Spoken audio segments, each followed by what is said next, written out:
Assalamualaikum warahmatullahi wabarakatuh. Perkenalkan, nama saya Muhammad Sultan Anwar, jurusan akuntansi, kelas B, semester 1. Di video ini, saya akan menjelaskan materi mengenai hubungan negara dengan warga negara. Tujuan pembelajaran yang akan dibahas pada materi ini ada 3. Yang pertama itu pengertian hak dan kewajiban.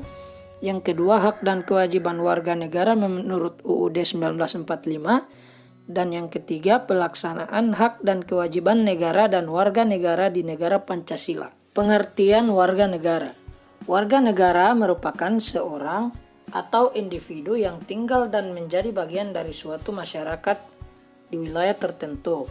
Sebagai salah satu unsur dari terbentuknya suatu negara, yaitu warganya, warga negara secara sederhana dapat diartikan sebagai semua orang yang tinggal serta bertumbuh di negara tersebut.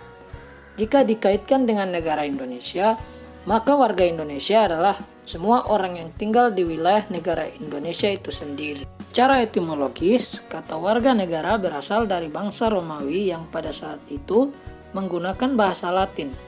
Kata warga negara berasal dari kata civis atau civitas, yang memiliki arti anggota warga yang berasal dari city state. Selain itu, kata civitas dalam bahasa Prancis dapat diistilahkan sebagai citoyen, yang memiliki makna warga dalam site, yang memiliki makna kota yang memiliki hak terbatas. Sementara itu, menurut Encyclopedia of the Social Sciences tahun 1968, warga negara didefinisikan sebagai orang yang tercatat keanggotaannya dari sebuah negara, baik yang tinggal di wilayah negara tersebut maupun berada di luar negara tersebut pada jangka waktu tertentu. Dalam bahasa Inggris, kata warga negara dapat didefinisikan sebagai kelompok orang yang menjadi bagian dari sebuah kependudukan yang merupakan salah satu unsur terbentuknya sebuah negara. Orang yang dapat disebut sebagai warga negara dapat berupa penduduk lokal maupun warga negara asing yang datang ke sebuah negara tersebut.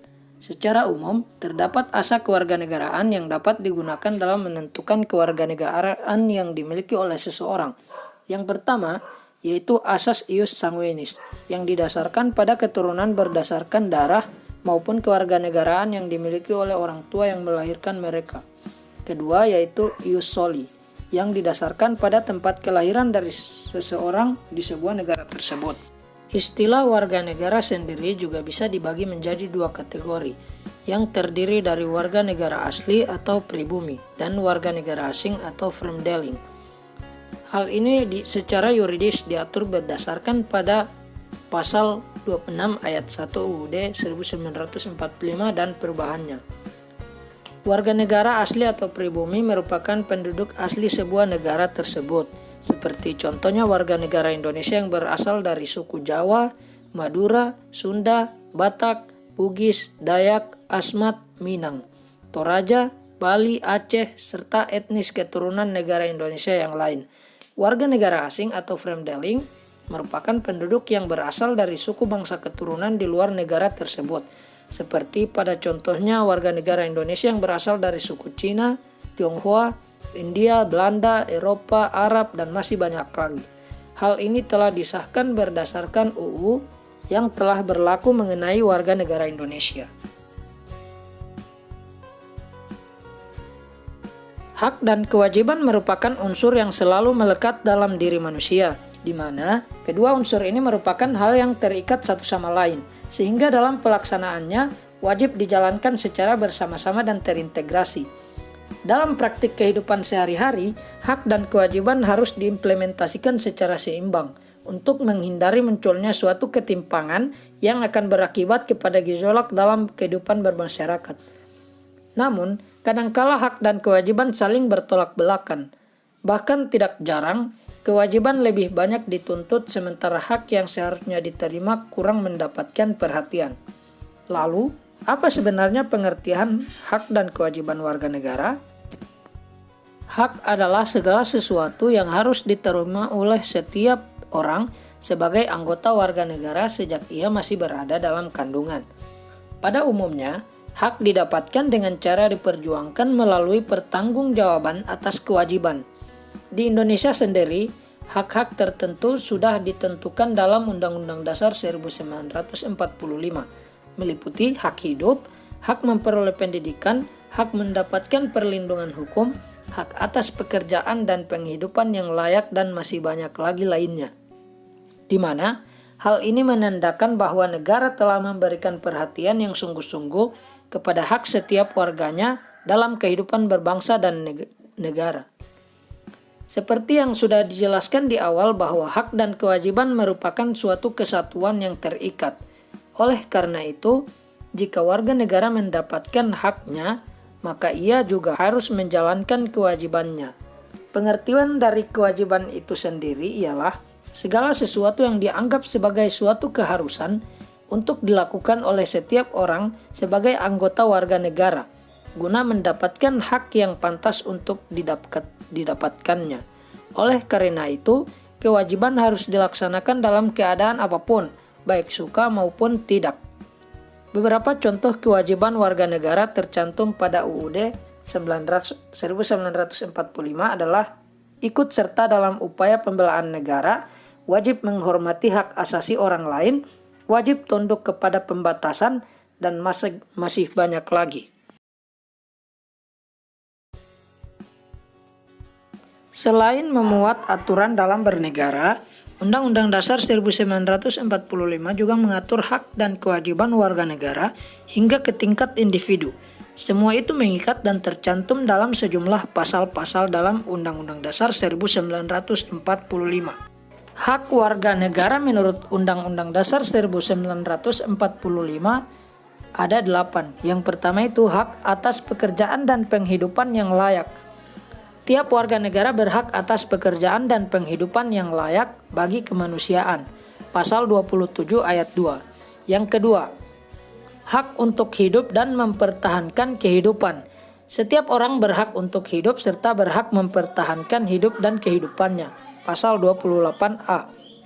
Yang ketiga, hak untuk membentuk keluarga dan melanjutkan keturunan melalui perkawinan yang sah.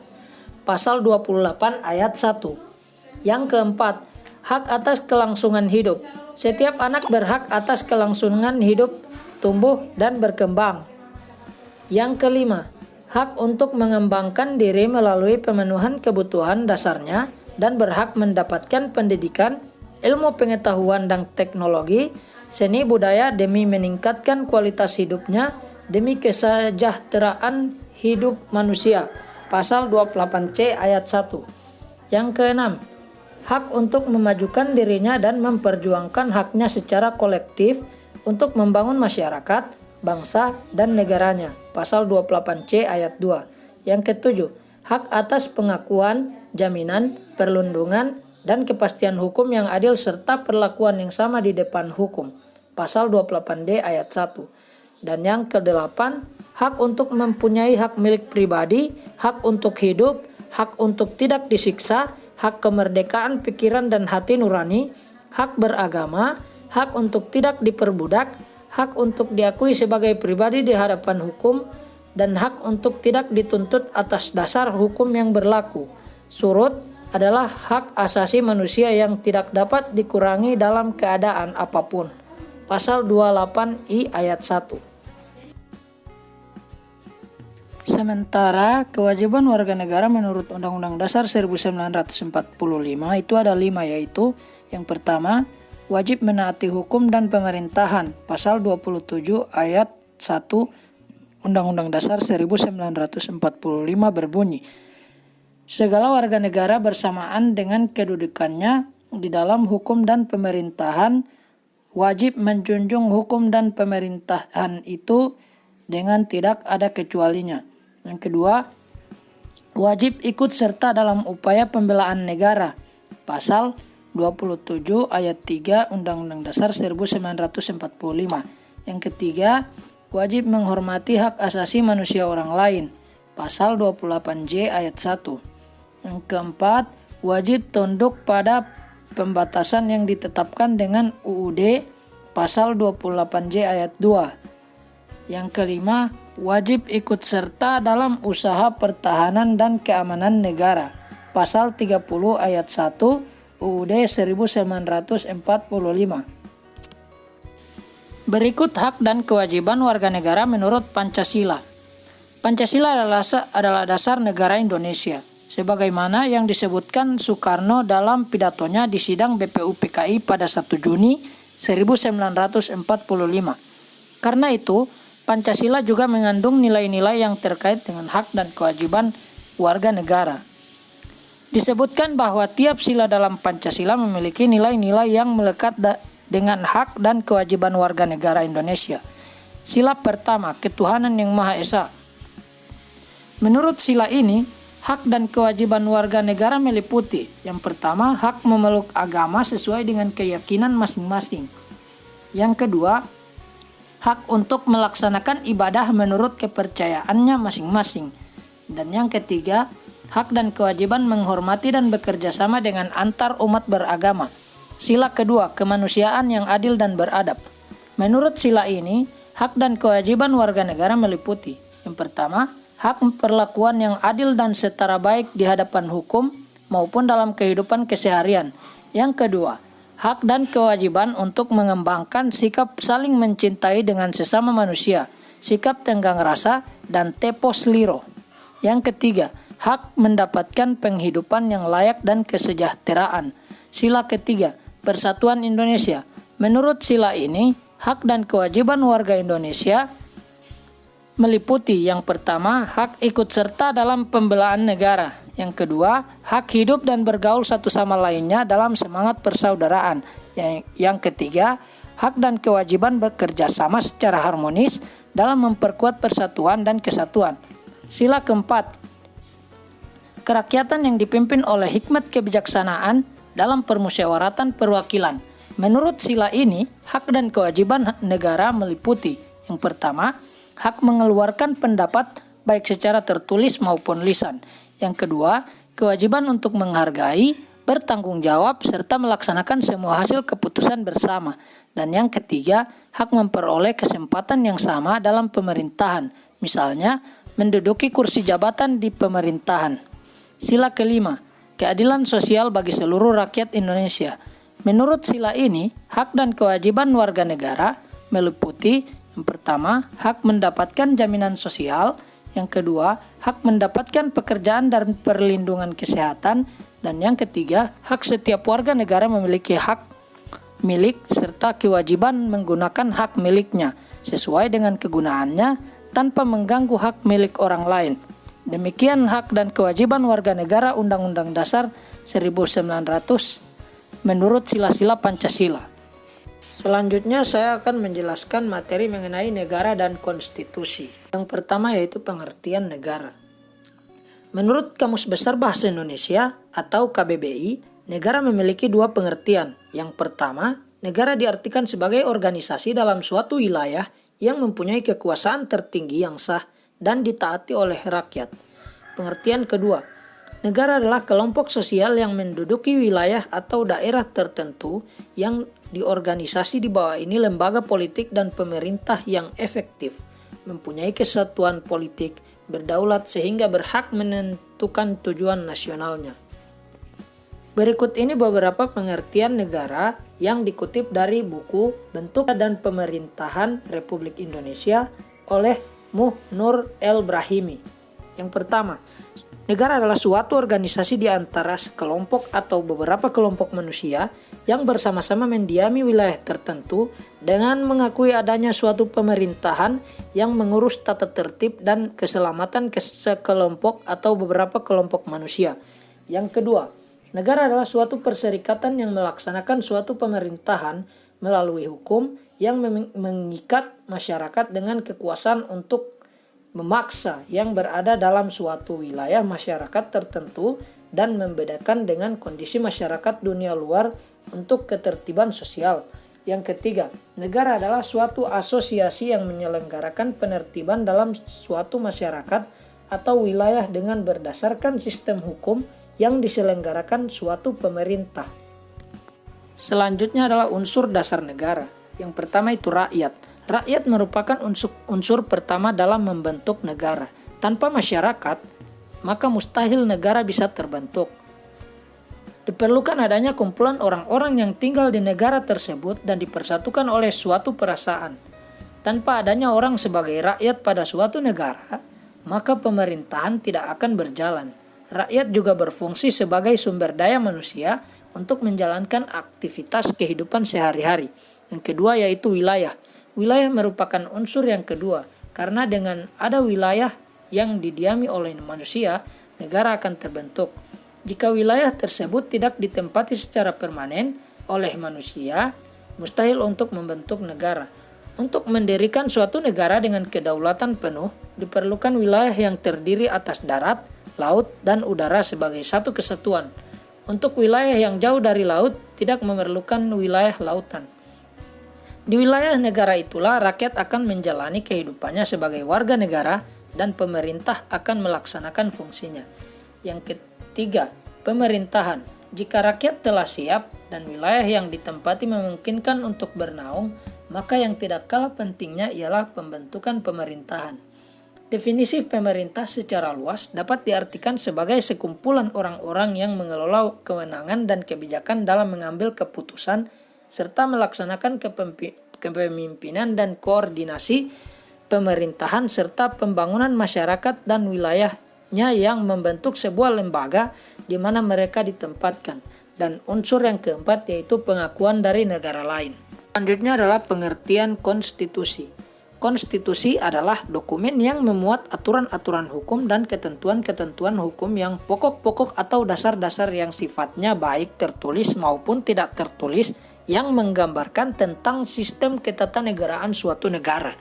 Pengertian konstitusi secara umum adalah asas-asas dasar serta hukum suatu bangsa, negara, atau kelompok sosial, di mana yang menentukan kekuasaan, tugas pemerintah, dan menjamin hak-hak tertentu bagi warganya. Bagi sebuah negara, konstitusi merupakan kumpulan doktrin serta praktik yang membentuk prinsip pengorganisasian fundamental. Pengertian konstitusi ini menjelaskan terkait apa yang bisa dilakukan oleh tiap cabang pemerintah.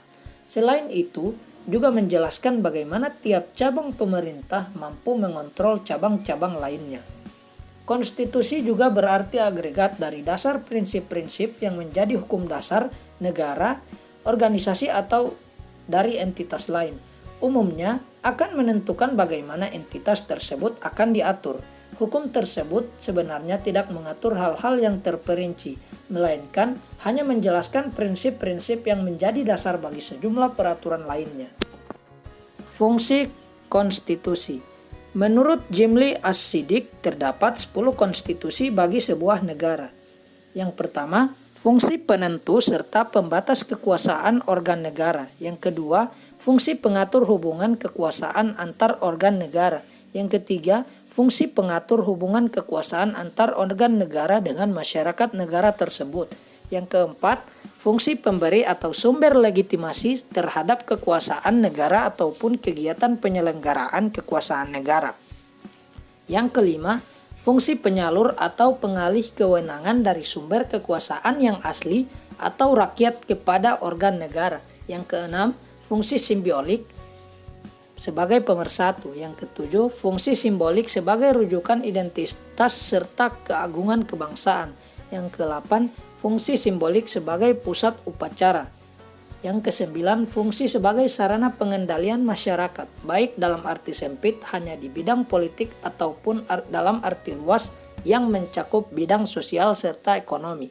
Yang kesepuluh, fungsi sebagai sarana perekayasaan serta pembaharuan masyarakat, baik dalam arti sempit ataupun arti luas. Tujuan konstitusi menurut C.F. Strong adalah membatasi tindakan sewenang-wenang pemerintah, menjamin hak-hak rakyat yang diperintah, dan menetapkan pelaksanaan kekuasaan yang berdaulat. Dengan konstitusi, tindakan pemerintah yang sewenang-wenang dapat dicegah karena kekuasaan yang dimiliki oleh pemerintah telah ditentukan dalam konstitusi dan pemerintah tidak dapat melakukan tindakan semaunya di luar apa yang telah ditentukan dalam konstitusi tersebut. Di pihak lain, hak-hak rakyat yang diperintah mendapatkan perlindungan dengan dituangkannya jaminan hak asasi dalam pasal-pasal konstitusi.